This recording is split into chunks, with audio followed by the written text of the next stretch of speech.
Body पर कहीं भी स्ट्रगल के मार्क्स नहीं हैं, लेकिन बॉडी पर स्टैबिंग मार्क्स हैं। शायद मर्डर नहीं चाहता था कि कोई इसे पहचान सके।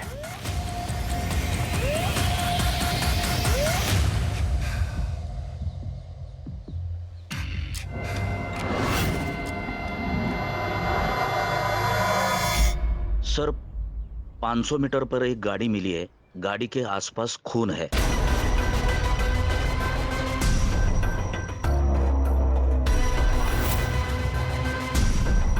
सर, गाड़ी में कुछ नहीं मिला। आरटीओ ऐप से कंफर्म किया है कि ये गाड़ी आशीष खुराना के नाम पे है। आशीष खुराना? सर, आशीष खुराना की वाइफ सिमरन ने आज सुबह ही उनकी मिसिंग कंप्लेंट दर्ज करवाई थी। बॉडी के साथ में ये खून मैच करके देखो। सिमरन को बुला के आइडेंटिफिकेशन करवाओ, ये गाड़ी फॉरेंसिक में भेजो और आशीष का सीडीआर और कल रात की लोकेशन निकलवाओ। Yes sir.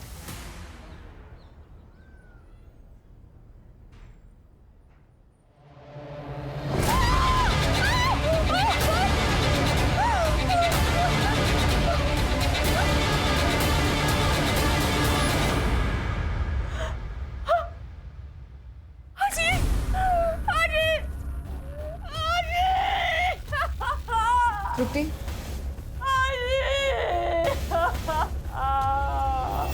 कल शाम को काम से लौटा तो थर्ड फ्लोर से चिकने चिल्लाने की आवाज़ आ रही थी। मैं समझ गया पुराना फैमिली फिर से झगड़ा कर रही थी। जाके देखा तो आशीष गुस्से से भाग गया। सर, इन दोनों का तो लगा ही रहता है। आशीष शराब पी के आता है और फिर दोनों मियाँ बीवी में झगड़ा होता है। लेकिन कमाल की बात तो ये है सर कि कभी दूसरे आदमी के साथ झगड़ा हुआ ही नहीं। कौन दूसरा आदमी? सर, एक आदमी है, जब आशीष घर पे नहीं होता है ना तब वो घर पर आता है। मैं उसे जानती नहीं हूँ, लेकिन हाँ, मैं उसे देखूंगी तो जरूर पहचान जाऊंगी।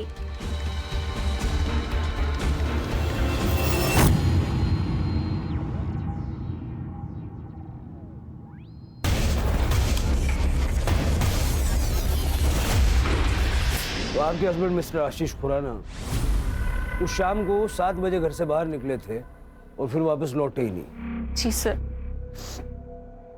हर दिन वो आधी रात को घर वापस आते थे। सर, उस दिन मैंने फोन किया उन्हें तो उन्होंने कहा कि वो आधे घंटे में आ रहे हैं। सर, उसके बाद मेरी आंख लग गई थी तो रात के करीब 3 बजे मेरी आंख खुली। वो घर वापस नहीं आए थे। मैंने उन्हें फोन किया पर सर सुबह तक उनका कोई रिस्पॉन्स नहीं आया। फिर सर मैं पुलिस स्टेशन चली गई। देर रात तक घर से बाहर रहने की क्या वजह थी? काम? नहीं सर, उन्हें शराब पीने की लत लगी हुई थी। शुरू में वो घर पर ही शराब पीते थे। जब मैंने रोका तो बाहर जाने लगे और फिर हर दिन वो नशे की हालत में घर वापस आते थे। काम क्या करते थे वो? सर, वो बैंक में जॉब करते थे। 2 साल से उनके पास कोई जॉब नहीं थी तो हमने पड़ोसियों से सुना है कि जब आशीष घर पर नहीं होते थे तो अक्सर आपको एक व्यक्ति मिलने के लिए आया करता था। कहीं ऐसा तो नहीं कि उस व्यक्ति के साथ मिलके आपने आशीष को? व्यक्ति? सर, ये आप ये क्या कह रहे हैं? आप मुझ पे मेरे पति की मौत का इल्जाम लगा रहे हैं। फिर आप ये इन पड़ोसियों की बातें सुनकर मुझ पे इल्जाम लगा रहे हैं। सर, इनका तो काम होता है किसी के लिए कि कुछ ना कुछ कहना। सर, ये तो बस जले पे नमक छिड़कते हैं।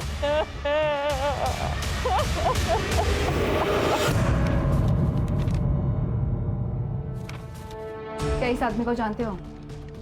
हाँ मैडम, यह आदमी तो कल रात को यहाँ पर बैठ के दारू पी रहा था। करीब 11:15 बजे ना वो यहाँ से निकल गया।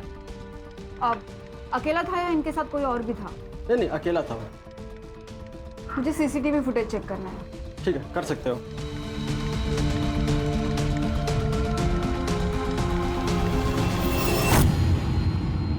सर, हमने बार का सीसीटीवी फुटेज चेक किया और जैसे मैनेजर ने हमें बताया वैसे ही आशीष बार में अकेला ही ड्रिंक कर रहा था और 11:45 को आशीष बार से अकेला ही निकला और आशीष के लोकेशन डिटेल के अनुसार वो नॉन स्टॉप ट्रैवल कर रहा था वहां तक जहां पर हमें उसकी बॉडी मिली, जो कि एक सुनसान जगह है। आशीष अकेला गाड़ी चला रहा था, इसका मतलब किसी ने रास्ते में उसे रोका और उस पर हमला किया। ये 12 तारीख की रात का मालजीपाड़ा का डंप डेटा निकल हुआ। Yes sir. Sir, PM report और फॉरेंसिक रिपोर्ट आ गई है। सर, रिपोर्ट के हिसाब से उसकी मौत 12 तारीख की रात 12 से 13 तारीख की सुबह 3 बजे के बीच में हुई। मल्टीपल स्टैबिंग और एक्सेसिव ब्लड लॉस। और सर, उसके लंग्स में धुएं के ट्रेसेस नहीं मिले, मतलब कि उसे मारने के बाद जलाया गया। और सर, फॉरेंसिक में कुछ खास नहीं है, उसकी कार में उसके अलावा किसी के फिंगरप्रिंट नहीं है।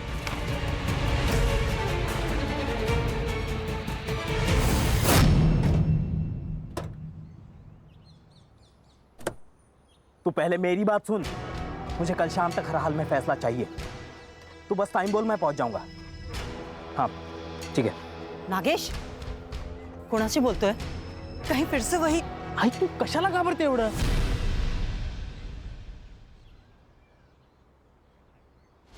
अरे दे, मैं सब ठीक कर दूंगा। अच्छा ठीक है, बाय।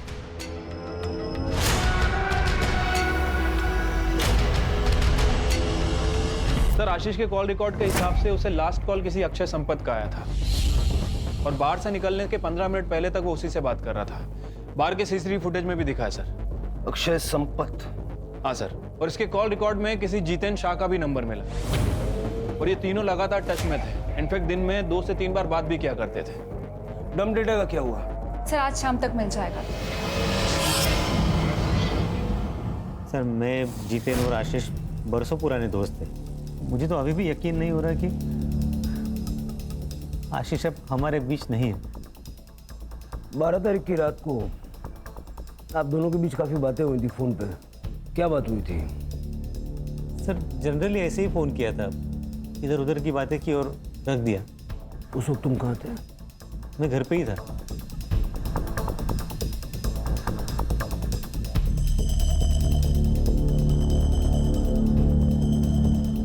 हाँ कदम, ठीक है सर।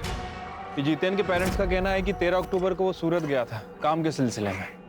मर्डर के नेक्स्ट डे बाहर चला गया। उसको फोन करके बुलवाओ और ये अक्षय की स्टोरी चेक करो।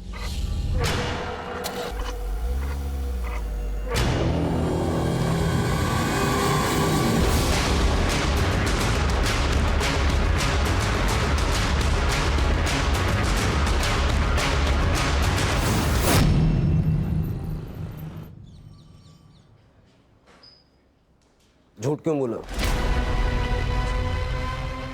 जिस वक्त आशीष बाहर से बाहर निकला उसी वक्त तू भी अपने घर से बाहर निकला और फिर रात को 1:30 बजे तक तुम्हारा फोन स्विच ऑफ था। वो क्या है सर, मैं रात को अक्सर बाहर जाया करता हूँ। वो क्या है ना, मुझे पान खाए बगैर नींद नहीं आती। और रही बात मोबाइल की, तो मेरी मोबाइल की बैटरी डाउन हो गई थी सर, इसलिए स्विच ऑफ हो गया था। लेकिन मैं जैसे ही घर लौटा मैंने चार्जिंग पे लगाया और सो गया। कितने घंटे तक बाहर था? यही कोई लगभग 1 आध घंटा। पान वाले के वहाँ बहुत भीड़ थी क्या 1 घंटा लग गया? नहीं सर, वो क्या है, मैं पान खाने के बाद ड्राइव पे जाता हूँ, वो ट्रैफिक कम रहती है ना रात को। कौन से पान वाले के वहाँ गया था? चौराहे पान वाला सर। अक्षय साहब, वो तो हमेशा आते रहते साहब। उस रात को भी करीब 12 बजे आए थे। तुम्हें इतना यकीन कैसे है? उस रात उन्होंने मुझे 2000 रुपए का नोट दिया था। मेरे पास भी छुट्टा नहीं था, उन्होंने मेरे पे भरोसा कर लिया। वो बोले मैं रोज आते रहता हूँ, बाद में पैसे लेके जाऊंगा। ठीक है, थैंक यू। हाँ, अक्षय तो दिन रात घर से बाहर ही रहता है। घर में तो बस खाना खाने आता है। पता नहीं कौन से बिजनेस की प्लानिंग कर रहे हैं। हमारी तो छोड़िए, उसकी खुद की पत्नी भी परेशान रहती है। मतलब दिन भर वो काम की वजह से घर पे नहीं होता है। सालों से उसे पान खाने की आदत है, तो रात को 1-2 घंटे के लिए वो बाहर चला जाता है। सर, पूरे घर का माहौल खराब करके रखा इसने। इसकी इन आदतों की वजह से हमने पूछना भी बंद कर दिया है। आप तो अक्षय की पत्नी है, आपको तो पता होगा ना कहाँ कितना वक्त गुजारते हैं आपके पति। सर, मैं ज़्यादा कुछ पूछती नहीं हूँ उन्हें। जब तक वो आता है मैं सो जाती हूँ, इसलिए हम दरवाजे को लॉक भी नहीं करते, ताकि उन्हें जब भी आना हो रात को वो आ जाते हैं।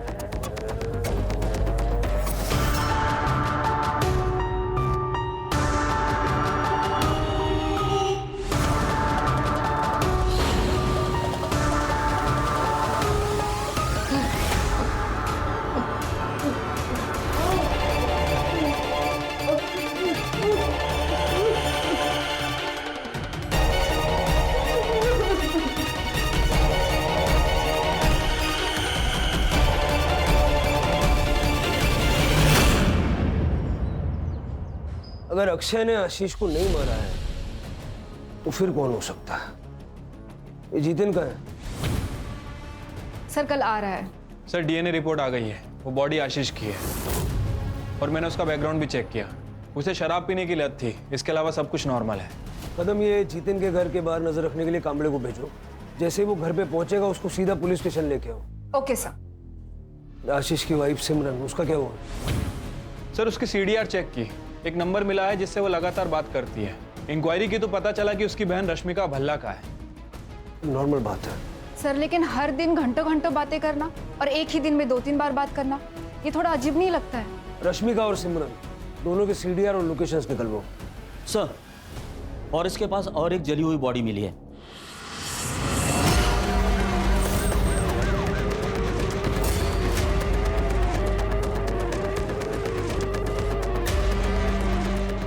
बगा जरा। सर,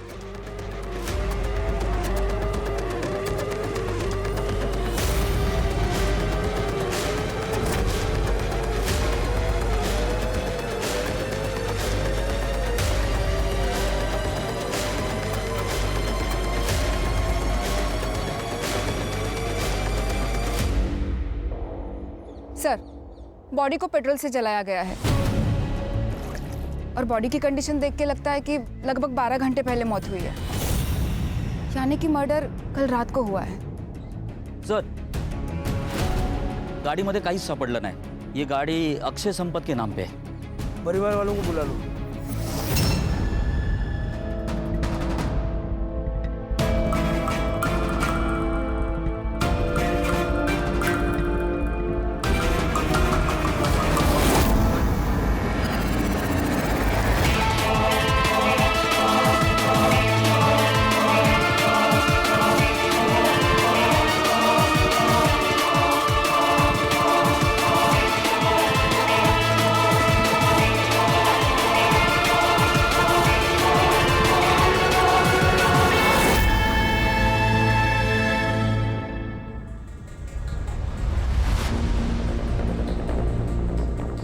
हमें बॉडी पर से ये वॉलेट, कपड़े और ये घड़ी मिली है। ये तो अक्षय के सर।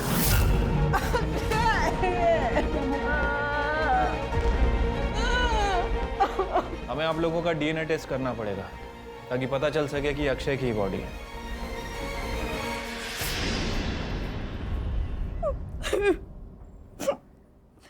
बहुत कोसते थे सर ये लोग हमें।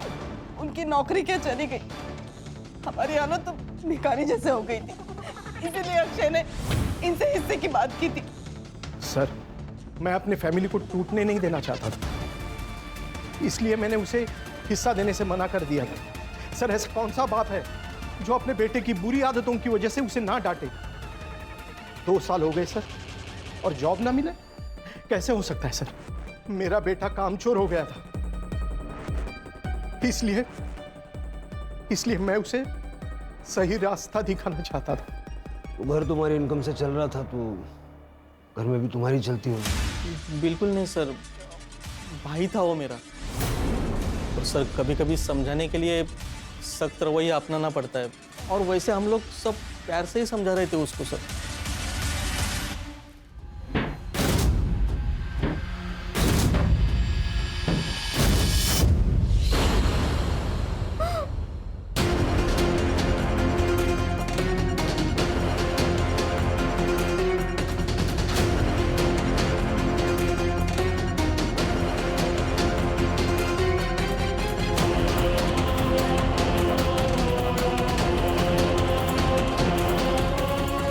मुझे वॉशरूम जाना है।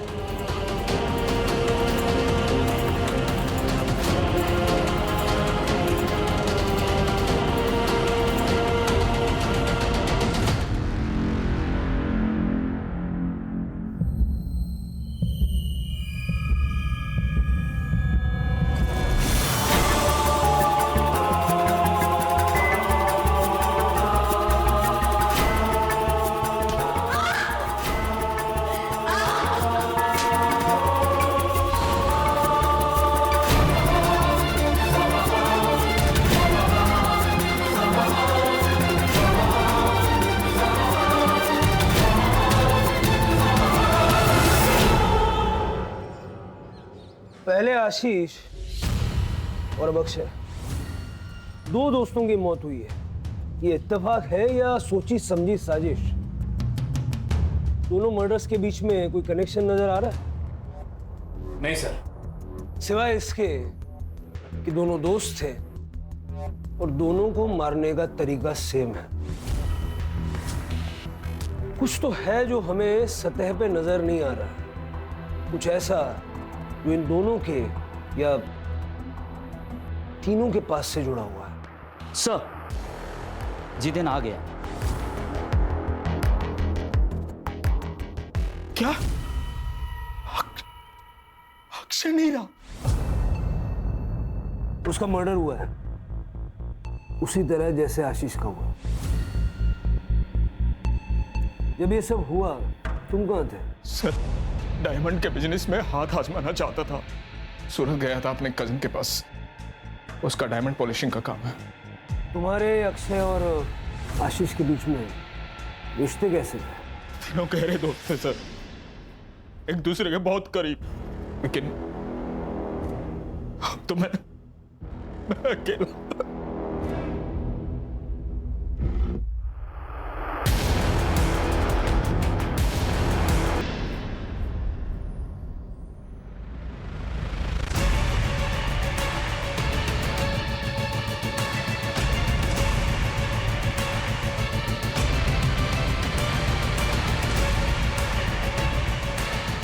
Hello please help me.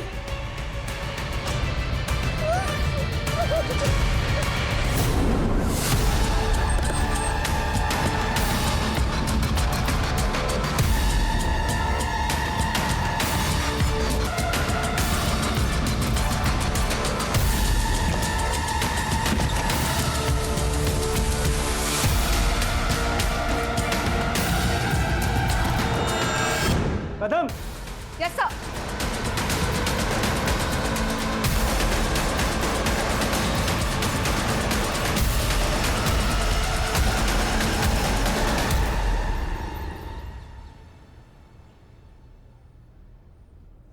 तुम्हारे साथ क्या हुआ था? किसने तुम्हारे साथ ऐसा किया? अक्षय संपत ने किया।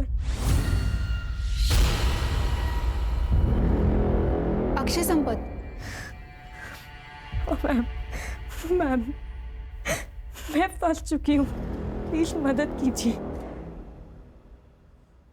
क्या यही है वो आदमी?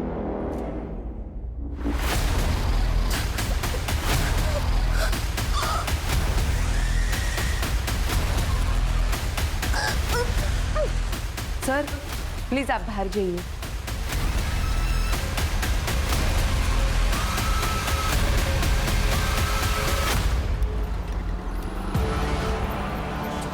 पंद्रह अक्टूबर की सुबह हमें अक्षय की बॉडी मिली और पोस्टमार्टम के हिसाब से अक्षय की मौत को 12 घंटे बीत चुके थे, यानी 14 अक्टूबर की रात को ही अक्षय की मौत हो गई थी। तो वो 15 की सुबह प्रियंका का रेप कैसे कर सकता है? सर लेकिन अक्षय की फोटो देख के भी प्रियंका ने कंफर्म किया है। लेकिन कदम, ऐसा भी तो हो सकता है कि शायद प्रियंका किसी के कहने पर अक्षय को फ्रेम कर रही है। प्रियंका का बैकग्राउंड चेक करो। Yes sir.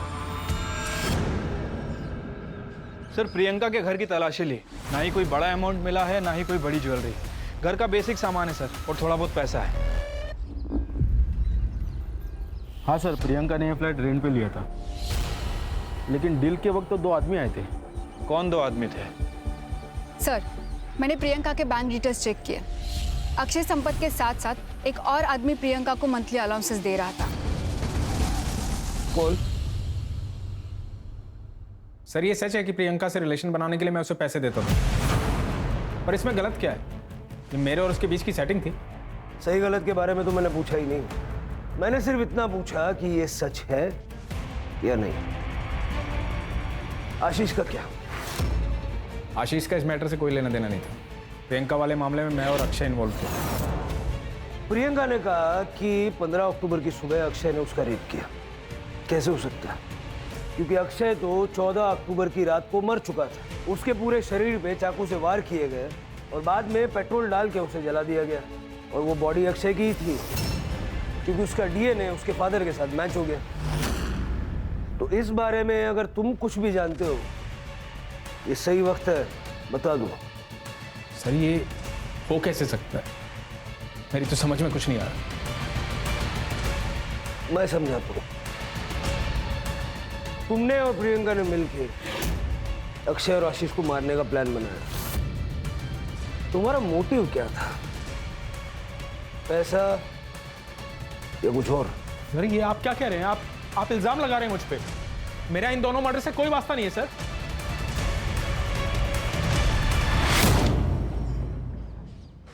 सर आशीष, जितेन और अक्षय, इन तीनों की दोस्ती के अलावा एक और कनेक्शन है इन तीनों से रिलेटेड। सर 3 साल पहले इन तीनों को एक बड़े स्कैम के चक्कर में पकड़ा था, लेकिन सबूत ना होने की वजह से इन्हें छोड़ दिया गया। मैंने उस केस के इन्वेस्टिगेशन ऑफिसर नचिकेत परब को बुलाया है। सर मैंने आशीष और अक्षय के मर्डर के बारे में पढ़ा। 3 साल पहले आशीष, अक्षय और जितेन इन तीनों ने मिलकर मुंबई के बैंक में फ्रॉड किया था, जिसकी इन्वेस्टिगेशन मैं कर रहा था। क्या किया था?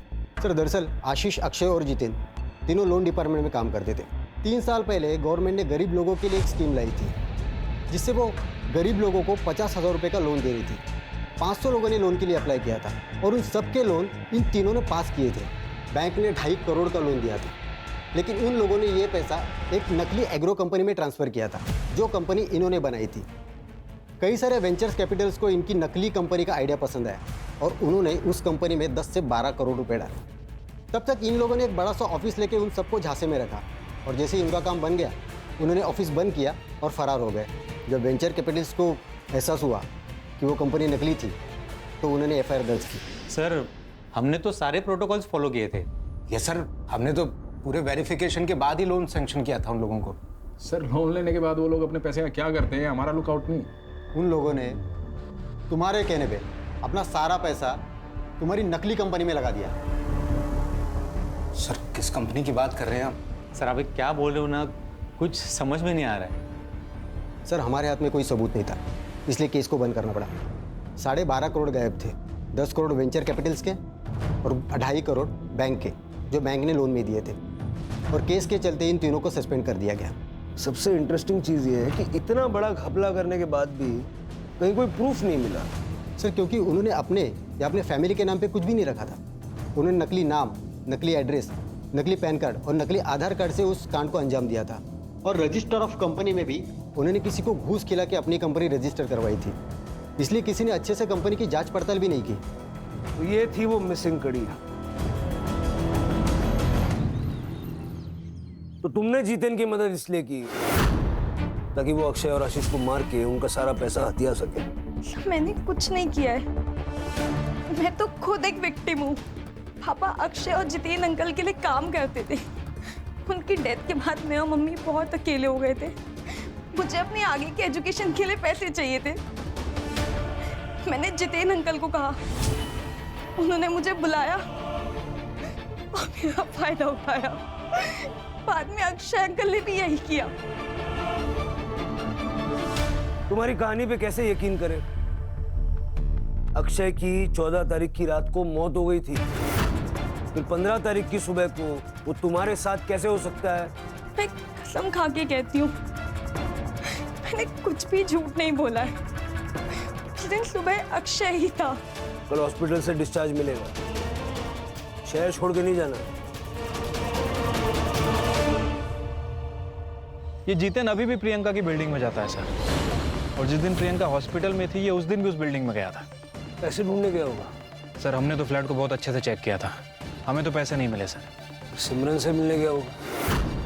ये बिल्डिंग में तो रेगुलर जा रहा है और बिल्डिंग के CCTV में इसे देखा भी गया, लेकिन किस फ्लैट में जाता है ये बताना बहुत मुश्किल है। सर रश्मिका के CDR रिपोर्ट आ गए हैं, सेम पैटर्न है, सिमरन से कॉल, दिन में कई बार और लंबे समय तक बातें की है। ये रश्मिका रहती का है? सर आपकी बहन का और आपका रजिस्टर्ड एड्रेस सेम कैसे हो सकता है? वो आपके साथ रहती है? नहीं सर, मैंने मेरी बहन के नाम से एक सिम खरीदा था। पिछले साल तक वो यहीं रहती थी, फिर उसकी शादी हो गई और वो US चली गई। वो नंबर आप कौन यूज करता है? जितेन।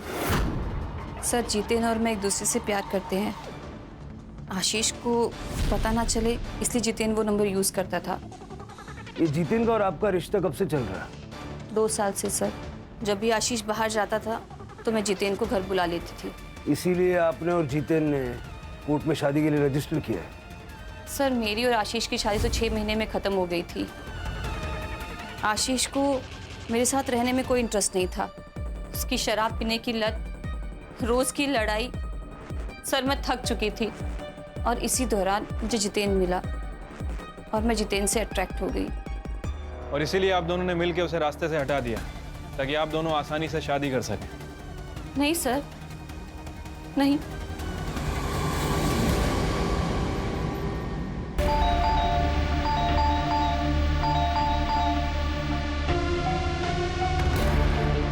सचिन अच्छा हुआ तुम आ गई।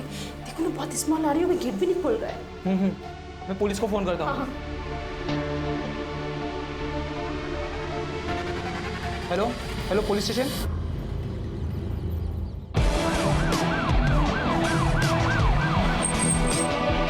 अरे चला बाजू लगा, बाजू लगा बैठकर।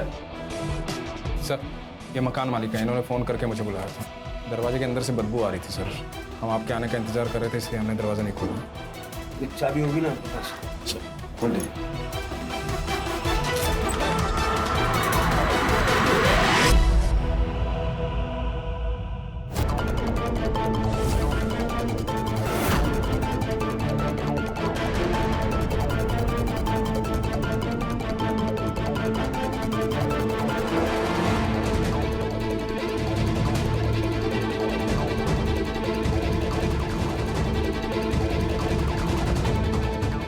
सर ये सुसाइड नोट मिला है। पुलिस को सब कुछ सच बताने की बात थी। पुलिस मुझे ही मर्डर्स का जिम्मेदार मान रही है। जब पुलिस ही गलत इल्जाम लगाएगी तो मैं किसके पास मदद के लिए गुहार लगाऊं?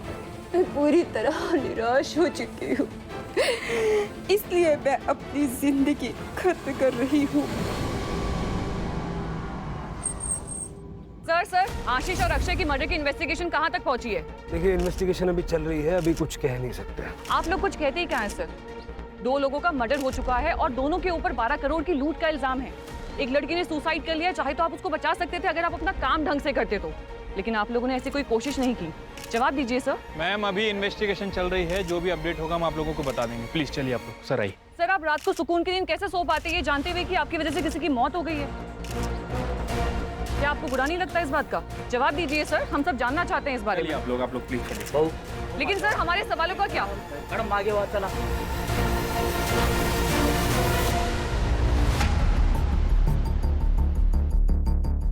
हो सकता है कि जितेन और सिमरन ये दोनों इन्वेस्टिगेशन को भटकाने के लिए प्रियंका को मार के ये सुसाइड का नाटक रच रहे हैं। और अगर प्रियंका ने वाकई में सुसाइड किया है तो पोस्टमार्टम रिपोर्ट में क्लियर हो जाएगा।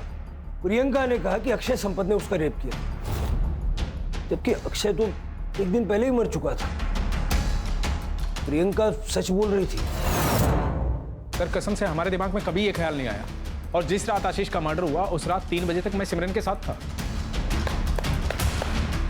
कहानी बहुत अच्छी है, बहुत बढ़िया, लेकिन इस कहानी में ट्विस्ट है। 2 को-कॉन्स्पिरेटर्स की गवाही तो चलेगी नहीं। आशीष को मारा पैसों के लिए और प्रियंका को मारा हमारा ध्यान भटकाने के लिए। सर ये आप बार बार क्यों कह रहे हैं? जो मैंने किया ही नहीं उसको क्यों बुलवाना चाह रहे हैं आप मुझसे? सर ये गोविंद संपत परिवार की हिस्ट्री चेक की है। पता चला है कि गोविंद की गीता नाम की भाभी है। ये गोविंद गीता को कुछ पैसे भी ट्रांसफर किया करता था। और गीता का एक बेटा भी है, नागेश नाम है उसका। और गीता ने पनवेल पुलिस स्टेशन में उसकी मिसिंग कंप्लेंट भी कराई है। 14 तारीख से गायब है, 14 अक्टूबर से।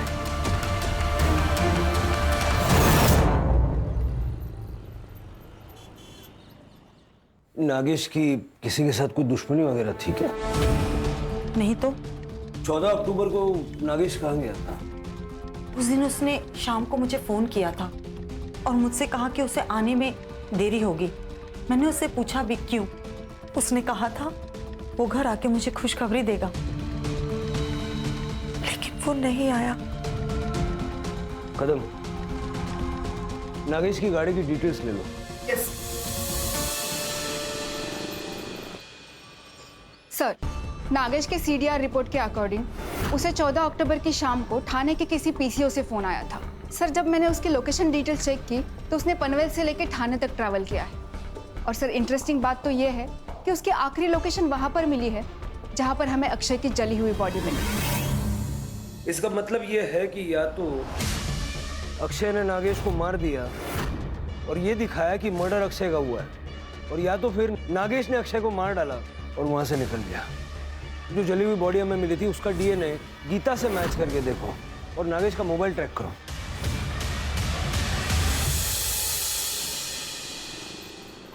सर ये नागेश का फोन थोड़ी देर पहले पुणे में ऑन हुआ था लेकिन स्विच ऑफ हो गया। सिम कार्ड डीलर को ट्रेस। सर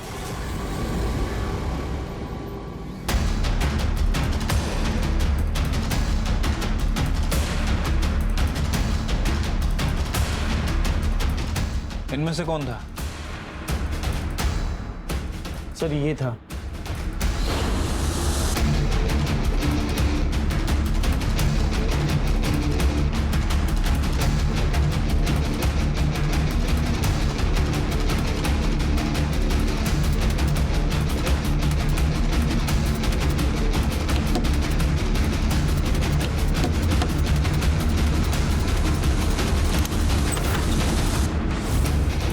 परिवार के पड़ोस में ही रहती थी। गोविंद शादीशुदा थे, फिर भी हमें एक दूसरे से प्यार हो गया और उसने मुझसे मंदिर में शादी कर ली। और जब मैं प्रेग्नेंट हुई तो उसने मुझे पनवेल वाले घर में शिफ्ट कर दिया ताकि हमारे रिश्ते के बारे में किसी को पता ना चले। लेकिन हाँ, गोविंद की पहली बीवी के बच्चों से उसकी कुछ लड़ाई चल रही थी। प्रॉपर्टी और पैसे के हिस्से को लेकर गोविंद नागेश को हिस्सा देना चाहता था, लेकिन अक्षय और अनुराग को मंजूर नहीं था, इसलिए कई बार उन लोगों में झगड़ा हुआ। तू पहले मेरी बात सुन। मुझे कल शाम तक हर हाल में फैसला चाहिए। तू बस टाइम बोल, मैं पहुंच जाऊंगा। और किसी से उसकी कोई लड़ाई नहीं थी।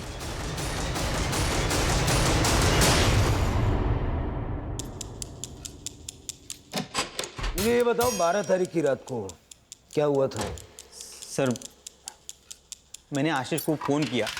आशीष, कल फिर से कोई नया बहाना बनाया तो तुम यही बोलोगे कि पैसे कहीं और छुपाए, वहाँ लेने जाना है। अरे तू टेंशन मत ले यार, एक काम कर, तू आज ही आ जा, मैं आज ही तेरे को दे दूंगा। तो तूने सोचा कि सारा पैसा तू ले लेगा?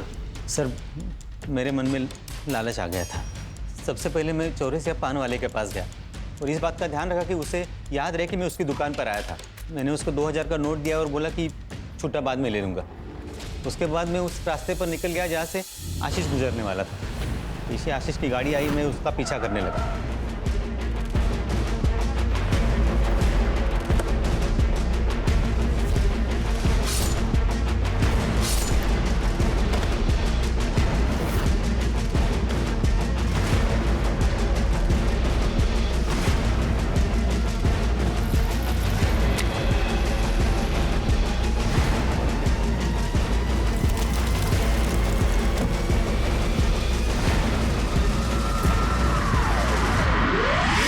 सर बैंक के फ्रॉड से हमें 12.5 करोड़ रुपए मिले थे।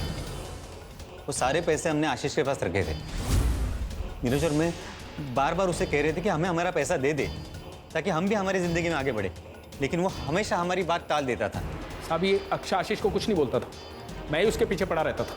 मैं कहता था अरे जब पैसा है और उसे इस्तेमाल नहीं कर सकते तो क्या फ़ायदा। मुझे नहीं पता था ये कमीना उसे मार देगा। तू भी कोई बड़ा दूध का धुला नहीं है, समझा ना? Control control. पैसा कहाँ छुपा है? सर ये सब करके मैं घर आ गया और पैसे गिनने लगा। तब मेरा भाई अनुराग, उसने मुझे देख लिया। मुझे उसे सब बताना पड़ा। तब अनुराग ने मुझे एक आइडिया दिया।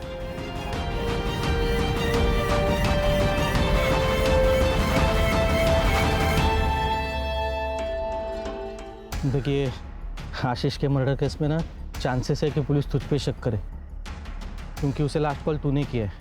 और ये भी हो सकता है कि वो जो पान वाला है वो तुझे याद नहीं रखे तो फिर अभी क्या करना चाहिए? देख भाई, तुझे मरना होगा। क्या? अरे मतलब तेरे नाम पे किसी और को मरना होगा। लेकिन ऐसा है कौन? तुम दोनों ने मिलके नागेश को मारने का प्लान बनाया ताकि नागेश का और गोविंद का डीएनए आसानी से आपस में मैच हो जाए और ये प्रूव हो जाए कि मरने वाला तू है। सर नागेश ने पहले से ही प्रॉपर्टी के हिस्से को लेकर हमारे नाक में दम कर रखा था, तो हमने सोचा कि एक ही तीर में दो शिकार हो जाएंगे।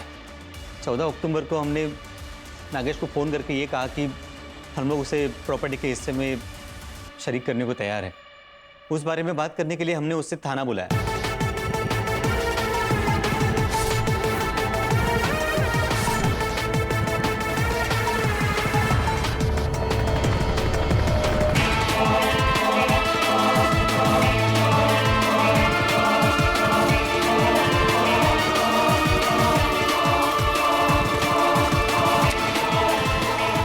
अनुराग और मैं रात भर यहाँ वहाँ घूमते रहे, यही सोचते कि आगे क्या करना है। तब अनुराग ने मुझे बताया कि उसे सब कुछ सेट करने के लिए कुछ वक्त चाहिए, तो मैंने सोचा मैं भी अपना समय प्रियंका के साथ बिताऊं। लेकिन सर जब मैं वहां पहुंचा तब मुझे नहीं चाहिए पैसे, जाओ। किसे जाने को बोल।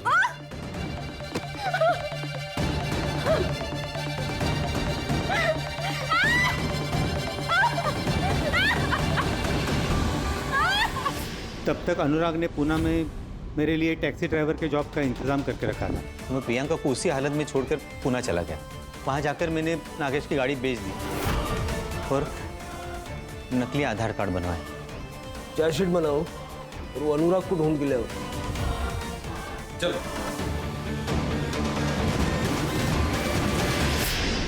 इतने गरीबों को लूटा, बैंक को बेवकूफ बनाया, करोड़ों रुपयों का गबन किया, अंत में क्या मिला? पैसा जरूरी है, लेकिन अनैतिक रूप से कमाया हुआ पैसा क्या वाकई आपके काम आ सकता है? सर, जैसे आपने बताया था, मैंने प्रियंका के होम टाउन का एड्रेस निकाल के उसकी माँ को पानीपत में खबर पहुंचा दी है और उनको ये भी बताया है कि उनकी बेटी कॉल सेंटर में जॉब करती थी।